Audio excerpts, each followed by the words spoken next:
Hey, beautiful people, it's Dr. Lisa. I am eating lunch and decided to chime in, see how you guys are doing today, but also to show you my lunch because it's so good. I made some more soup. It's got kale and potatoes in it. It's so good. It's called Zuppa Toscana. And I got the recipe from one of my favorite YouTubers in the world.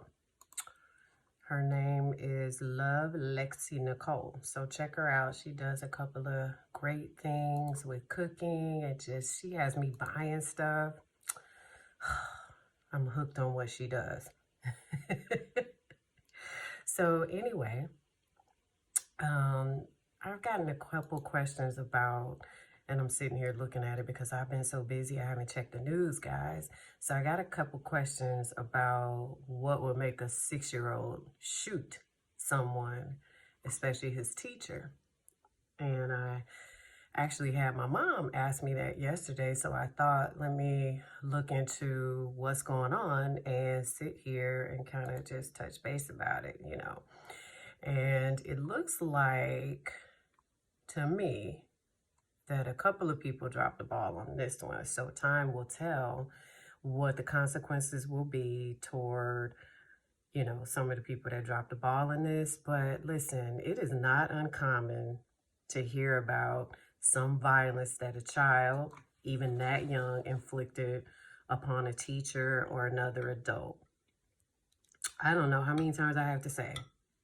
You have to take people in general, but kids seriously when they talk about harming people or when they have repetitive patterns of being violent in schools. Most people would probably find it hard to believe that a 6-year-old would do something like this. And I understand that because most of us look at 6-year-olds as being little, tiny little peanut heads, right? Little cute little babies.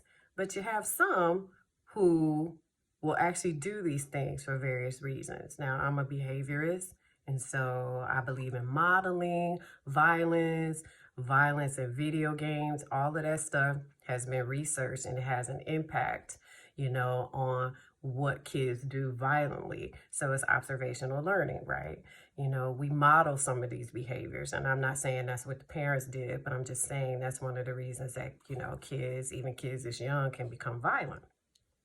And so, you have to look at all of the mitigating factors. For example, how often the staff shared with the administrators that this was a kid that had the potential to do this. The other thing you have to think about is, where would a kid who has a potential to be violent, because listen, parents aren't unaware of their kids' behavior. Schools will tell them what's happening.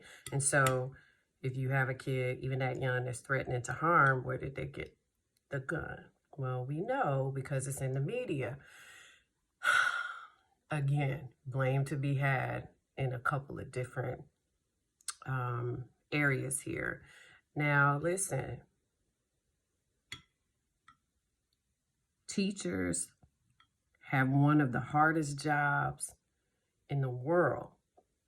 They don't get paid enough money anyway, but some of them deal with this violence. Like our self-contained teachers are in the midst of this every day. I know several who have been hurt and everything because of some of the violence that some of the kids inflict on them. And sometimes it's intentional and sometimes it's not, because you have kids with severe disabilities who, can become physically harmful, but they don't realize it and it's not intentional, right? But this is different. This is different. And so, I think that we'll kind of have to wait on this and see what happened. But again, it just does not surprise me at all, especially, I'm still looking at the articles, especially from being in the schools and seeing some of these things.